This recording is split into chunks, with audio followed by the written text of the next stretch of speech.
Hello, everyone, and welcome back to the Beyond the Arc podcast. Dallas, once again, joined by Levi. We have a pretty good show lined up for today. We're going to break down Miami and Illinois, as well as do our weekly pick 'em and hardly known hoopers. So we're looking forward to that. Levi, how's it going? Are you ready to get started today? I'm doing great. I saw the AP poll, number one Tennessee, number one in the Absolutely. net. It's a great time to be alive, man. Top five in Ken Palm, top five in Torvik. This so far metrics wise, and I guess eye test wise, if you count the AP poll, this is a good time to be a Tennessee basketball fan, man.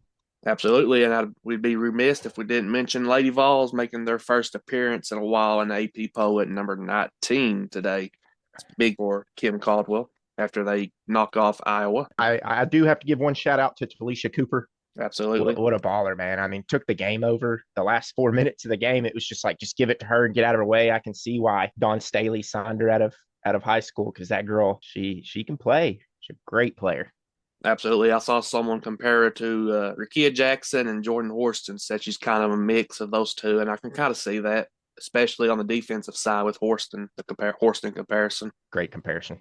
Absolutely. So let's go ahead and get on to Miami. Play them tomorrow night, Tuesday night. I think the game's at 6:30. Yeah, 6:30. Led by Jim Larnaga. I have no idea what year this is for him at Miami. I'm gonna guess probably about 15, 16, probably year 16. But anyway, I'll let you kick off with this, Levi. How do you feel about Miami on Tuesday? Well, I just want to start with saying the basketball that they make us play with when we play in this interseason game is absolutely terrible. The T100 is one of the worst basketballs you've ever touched in your life.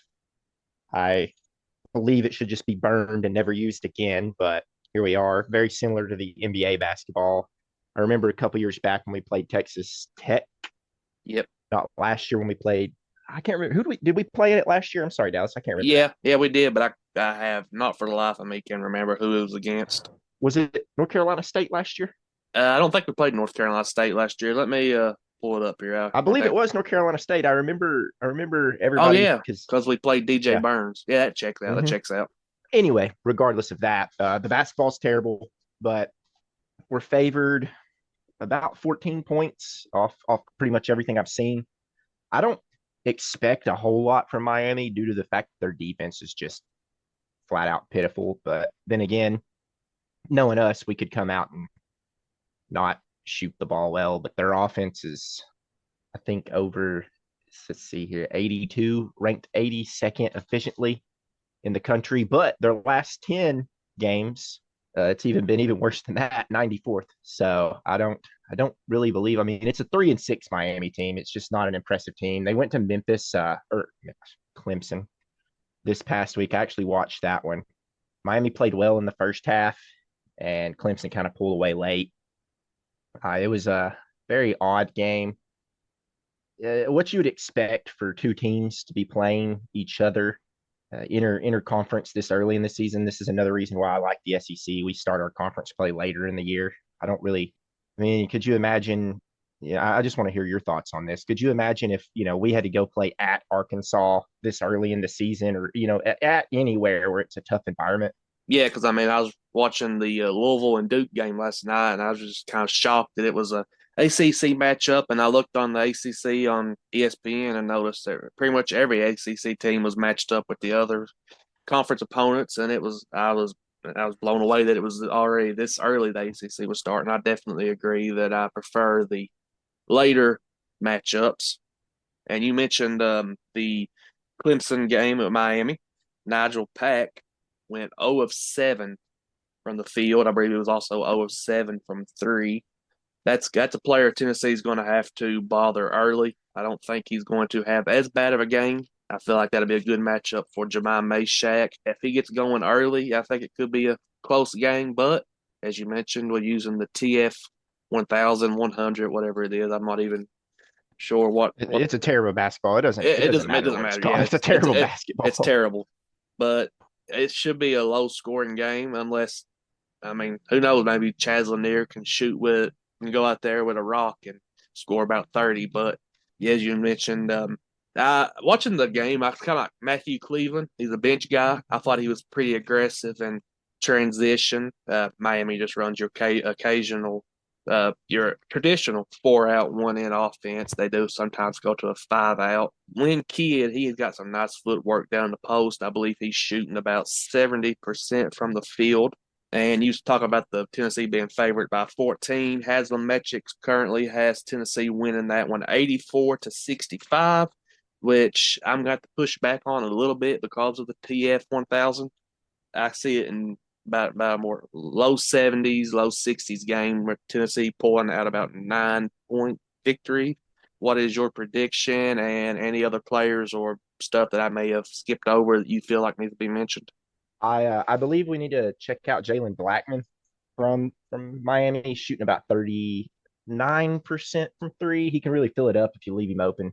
He plays quite a bit of minutes for him. 6'2" senior, tough kid. He rebounds well, but he's a weird guy. He's the type of guy Rick Barnes would never play because he'll shoot these like random like pull up like 19-foot jumpers out of nowhere. He's gonna act like he's gonna break you down off the dribble, and then he's just gonna shoot like a not a three, but like his random 19-footer, which he's actually shot at 68% this year. So, he's just a weird player, but he is a very solid player. When they played Clemson, he had a nice game. So he's a tough guy that if they can't get Pack going against us, I believe, which, I wanted Nigel Pack out of the portal back in the day, but I guess we don't really need another short point guard, do we?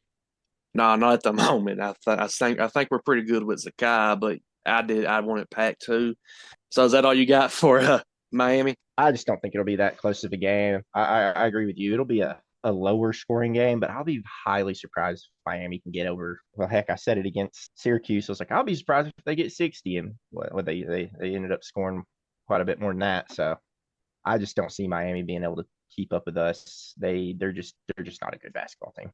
Yeah, well, the roster is built and they have some good players, and it's kind of surprising as to why they are just 3-6. But anyway, let's switch gears to the Illinois game. This is a game that I'm really looking forward to.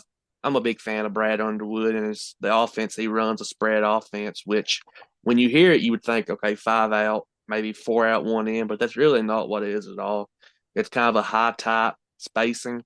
They open up the lanes and have the empty corners. But before I could talk about that all night. What is your initial thoughts on the Illinois game, which is this weekend, Saturday? I believe it's our toughest opponent yet, regardless of playing Baylor down in the Bahamas. Torvik has Illinois 10th. Ken Palm has them 17th above Baylor in both, despite a loss at home to Northwestern, which, as I stated earlier in the when we started talking, I don't understand why these teams decide that they want to play these interconference games so early in the year. I know it allows for easier and less stress schedules going into the NCAA tournament. It just doesn't make sense to me. They beat Arkansas 90-77 and looked great in that one. Other than their lone loss prior to Northwestern was Bama. They lost 100-87. They play five guys a ton, similar to how Tennessee does at this point with our injuries and stuff. They're going to play five guys heavy minutes and give breathers to the starters with the other three. I guess I'm gonna go ahead and combine my hardly known Hooper and this all into one segment, but his name is Kasparis Ukoinis from Illinois. He's a freshman shooting 43% from the year. Against Bama, he had 23 points, 5 for 8 from three. They have another guy, which confused the heck out of me when they played Arkansas because there was two Ivasic in the box score, and I was like, "Why are there? What is going on here?" I I'm believe that's his making. brother. Is it really okay? Yeah, yeah, I'm That pretty that would sure. make sense. Illinois is very young. Kasparis Ukoinis, a freshman. Will Riley, a freshman, both shooting 43% from three for the year. And then you have the Tomislav Ivasic, 7-1 sophomore, shooting 39% this year. And then Kylan Boswell is a very good passer, finisher around the rim. Not much of a shooter. Those are kind of your four guys to watch in this one. If you can pronounce two of the names, then you can figure it out. I still don't know if I'm pronouncing Yacoinis correctly, but he's the type of guy that could easily beat us up there on the road. It's a weird Saturday game. Who knows? Like I said, I believe this is our toughest game of the year so far.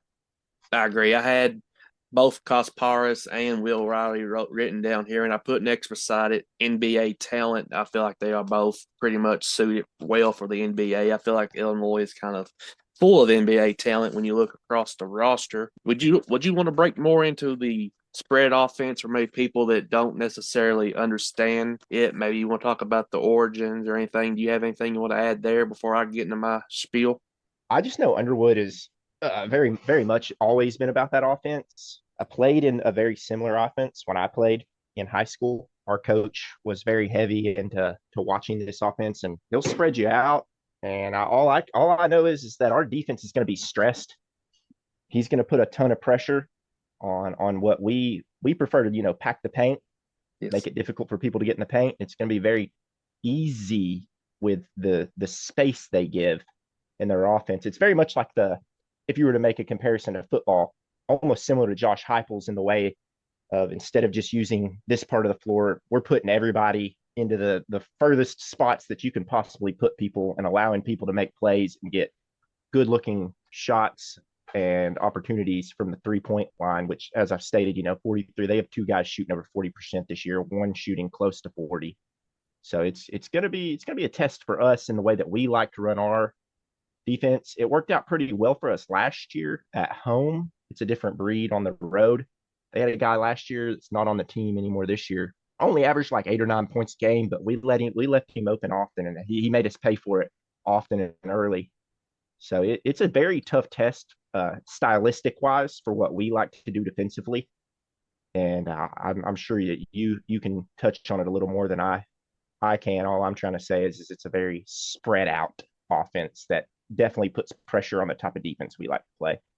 Yeah, what I was going to say, I'm going to try to explain it using visualization. They have two guys that start out from the top of the key, pretty much two guards. Then they'll have a big at the free throw line, and then they have the other two guards or the guard and a forward, and they're at like kind of like the free throw line extended, spread out. They work with a lot of elbow pick and rolls out of that. It's very similar to a Princeton offense when it starts out. It's also similar to the offense that Dana Altman runs at Oregon. One of the main concerns I have for Tennessee is that they look for a lot of cuts to the basket. They kind of the offense starts by looking for the cut to the basket first, and that's something I've heard Rick Barnes really critique the defense about so far, as if they've given up a few backdoor cuts. Actually, he was talking about he won't be playing this weekend, but Cameron Carr, I heard a funny story from him about Cameron Carr that he told him the one thing he couldn't do when he went out there was give up a backdoor cut. And as soon as he went out there, he gave up a backdoor cut and Rick yanked him out.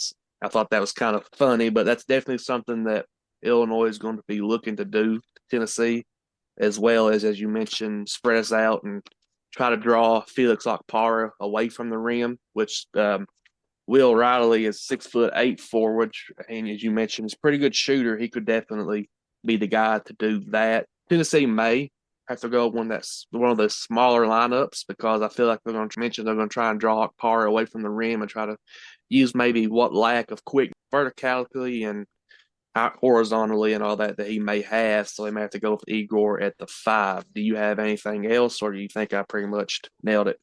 You nailed it. That's where they put pressure on us last year as well. Is it was one of Adu's worst games defensively last year. I can't remember.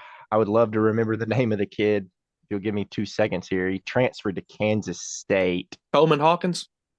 Yes, Yeah. Hawkins absolutely is perfect for their offense. Still, I mean, I know why he transferred. The money was there for him. I just don't understand why he would, because Underwood's system was just perfect for what he likes to do. But last year, I mean, he had Jonas Adu in a world of wondering where the heck he was supposed to be at all times. So they're going to try to do the exact same thing this year, I would assume, with Ivisic and Akpara, as you stated. So that's going to be something to watch. I know that we just became the number one team, and I don't like the fact that we're becoming the number one team because of this game Saturday. I don't think it matters against Miami. It's not an away game, but those Illinois students are going to show up, be loud. They're also going to be extremely ready to rush the court if they can beat us. So Yep, and we've had Tennessee's been on the opposite end of some court rushings here recently. I think it was Ole Miss, wasn't it, that year of Grant and Admiral that they rushed court when they beat us? That was LSU. Was it We LSU? actually we pulled out the Ole Miss game due to that awful, well, I guess correct charge call where what was his name? Kirby? Was his name Kirby? Kilby? I can't remember. Yeah. The coach that used to be the Ole Miss basketball coach, but he threw Oh, his Kermit Davis. Was it Kermit yeah, Davis? Kermit Davis, yes, from MTSU, correct. Yes, sir. Sorry. He threw his blazer off and then the fans Yeah. started throwing bottles everywhere. Yeah, that's what I thought Uh, was the court rush. I got it mixed up. yeah, that well, throwing bottles and court rushing, I guess are pretty similar if you look at it. But LSU did against us that year. I can't remember. I keep saying I can't remember people's names. Devontae Gaines, maybe was his Yeah, name. ticket played here Yeah, at Tennessee. yeah. He had a pretty good game down there in Ole Miss that year, but past that, it was a strange year altogether with the court rushings. South Carolina was pretty daggone close to getting ready to rush us last year, but Dalton Connect said no. So that was nice to see. Yeah, that was very nice to see. So do you And have the SEC with it as well. yeah, yeah. Do you have a, prediction for the Illinois game? Excuse me. So the Illinois game is about as close as a spread as we'll see in a while. After Illinois, we play Western Carolina, Middle Tennessee, Norfolk State, Arkansas, Florida. Florida's the closest to that one. Bartorvik has it 72-71 Tennessee winning. I like to think we can go down there and get the win. So I'm going to say it's something like 75-68. I think that's going to be my prediction for the Illinois game. That sounds about right. In the preseason, this game, the Illinois game, was the one I had marked as the game that I thought Tennessee could drop. And I still feel like, if you drop it, it's not that bad of a loss, but it would be kind of disappointing just coming off the number one ranking. Haslam Metrics has Tennessee favored 76-71, so they like them a little bit more than Bartorvik.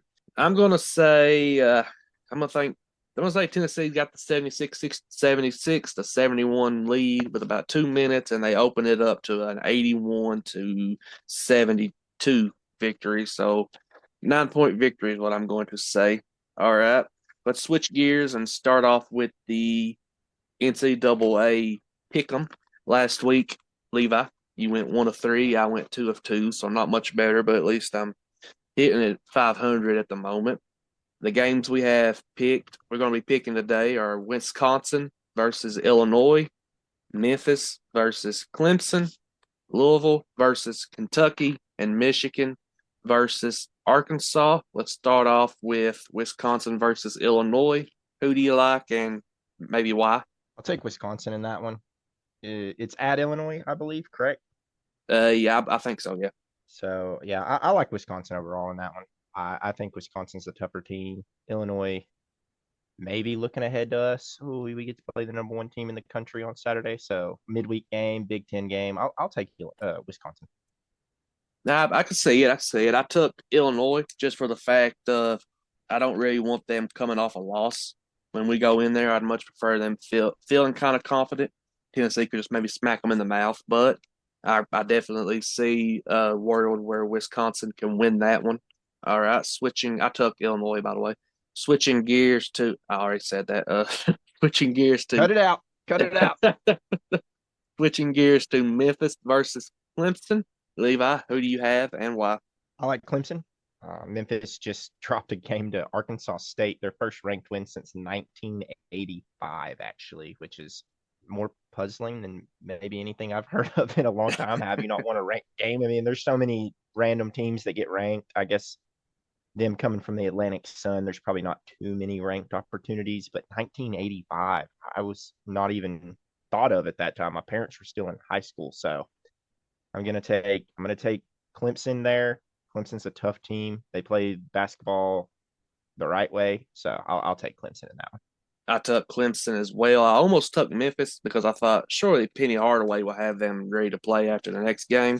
And as I just because they have a good roster. Memphis does. This is probably the best built roster they've had since Penny Hardaway has been there. I just hmm, I just see Clemson pulling it out for some reason. I don't know.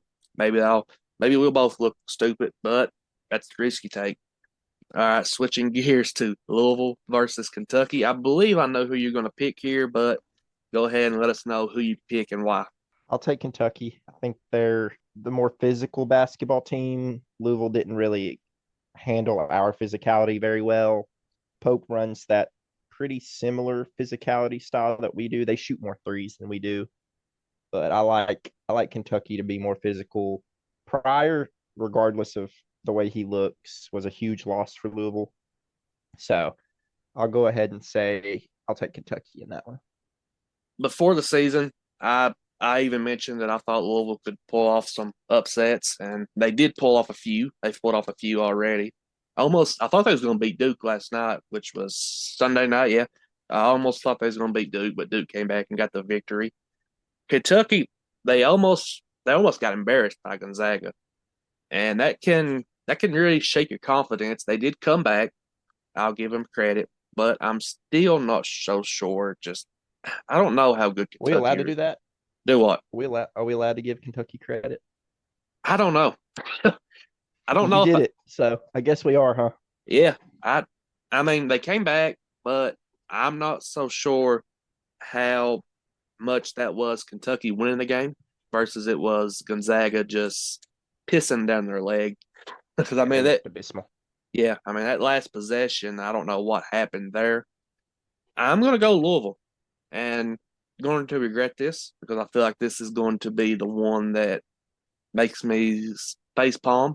But I'm going to go Louisville to, I believe it's at Rupp, go into Rupp and get the victory.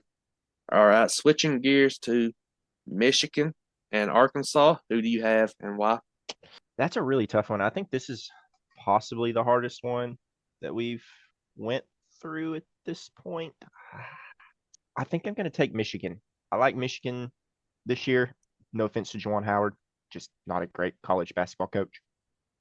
I do like Michigan to beat Arkansas. Why? I couldn't tell you other than the two times I've watched Michigan play this year, which one was Wisconsin at Wisconsin. They ended up winning that one. And then I watched them play against Virginia Tech earlier in the year. Heck, if I even remember when, I think it was around Thanksgiving time, and they won that one as well. So on a neutral site. So I like Michigan. I believe Michigan's only lost one game this year to Wake Wake Forest. I believe it was Wake Forest. It was either Wake Forest or TCU. Can't really remember, but I'll take Michigan in that one. I took Michigan as well. I feel like Calipari, I mean, he's already at the point where he's begging fans to show up to games. I feel like he's lost both the fan base and maybe the team already. And I mean, it's so early, it's kind of hard to make that call, but it just seems like it. And it's also kind of hard to make this call, but it feels like he could maybe one and done coach at Arkansas because I at this point they've got a pretty tough schedule and they could free fall pretty quickly. And I don't know if you watched Michigan the other night, but did you see Donaldson's sham god he hit? Yes, that was crazy. I saw it actually on Trilly, if Trilly Donovan. Here we go, giving a shout out to one of the bigger college basketball names. But I saw it in his like weekend recap, and I was, whoa, whoa, whoa, hold on. So I had to go back and actually look that up to see it. Wow, what a play! Absolutely, Incredible. The absolutely. way the speed he did it with made it maybe even 10 times more impressive. It wasn't even slow. I mean, it was so fast. I was like, is that an in and out dribble? I had to look again and again and again. And I was like, oh my gosh, man. Like these kids nowadays, they know what they're doing out there with the ball in their hands. So I'm not sure if I've ever seen, or if I have, it's been a while, a college player do a sham god in a game, like in an actual game like that. It was the score was kind of close, I believe, at the point, and to have the nerve to try that, it's pretty impressive. And as you mentioned, yeah, Michigan is 8-1. They are 14th in the country kind already. Dusty May has them rolling. So I don't know if I've said it already or not, but I take Michigan as well. All right, and before we get going here, it's time for the hardly known Hooper. You've kind of gave yours earlier. Is there another one you want to mention just as a second? I got no other. I had Eucoinus before and then realized after we talked about everything, I was like, well, this isn't gonna work well for me. So I would just like I'll stick with Eucoinus. He's the type of guy that he makes me nervous. We have to go against him. He can fill it up. He can get his own shot. He can pass the ball well. I'll be very surprised if he's in college basketball next season. Absolutely, and I'm kind of glad you did go with him because the player I picked was a Zuby Ejiofor from St. John's, and I was when I made the pick, I was like, is this kind of too mainstream? Because St. John's, I didn't know. I mean, but I'm glad you went with the guy from Illinois. That makes me feel a lot better. But Zuby Ejiofor just the other night had a pretty good game for St. John's. He's a very physical, big, 6'9", 240. And for his size, he had a pretty nice jelly roll layup, not the rapper, country singer, whatever, just a jelly finger roll layup. And he's pretty impressive I physically. could see Jelly Roll hitting the jelly, to be honest. Uh, don't want to get me started there. Uh, I got one more. I got one more. Marcus Williams, San Francisco, shooting 50% from three. He can play, but he's a Todd Golden recruit, so who knows what stalking he did to get him on campus. So has that's his anything name. has anything came from that? I haven't seen anything else. I don't know other than the initial report stated that he was stalking co-eds and messaging them on different burner accounts on Twitter and Instagram and all kinds of stuff. I guess they're just gonna let him coach the season out before they I do mean, anything about it. But I mean, are we surprised it's Florida? They got guys that'll rob gas stations with handguns and then be back on the field in 3 weeks. So they have a top 15 team, so credit to him coaching. But uh, I just don't see how you let that guy, unless you know for sure he's innocent. I mean, how in the world? I'm in a pretty solid little basketball group on Twitter, and they added this Florida fan in there recently. We all vote on a top 25 and stuff, and the guy jumps in today and says that he believes that Golden may not last into conference play, but he still voted Florida number one in the poll this week, and everybody was like, "What are you talking about?" He's apparently a Florida law student, and there's been some rumblings in that community down there in Gainesville about he may not even make it into conference play. So we'll have to see about that. Other than that, I've not really heard hardly anything about it. That's just, I don't know, that's wild. But you have anything else you want to talk about, touch on real quick before we get off here? I got nothing else. I am not looking forward to the game tomorrow because of that stupid basketball. Past that, I'm looking very much forward to the Tennessee Illinois game. My little sister's getting married that day, so we'll see how that all turns out. Then I have my work Christmas party that day. But past that, I'm not really looking forward to it. It seems like every time we go up to playing this MSG Classic, it's just terrible. The basketball's awful, and not even Dalton Connect could score with it. So if that tells you anything, If Dalton Connect couldn't score with it, I'm not sure there's a player in the country that could score with it. But yeah, I guess it's been brutal. The only thing you can really do with it is dunk it or lay it in. Past that, seems like every jumper is off by about a good 4 to 5 inches. So we'll just have to see. I'd like to just blow Miami out in the first half, get it all over with, and not have to worry about it. That basketball's just flat out terrible. They got to get rid of that thing. I agree completely. But we'll get out of here from Dallas and Levi. Thanks for listening, and we'll be back next week.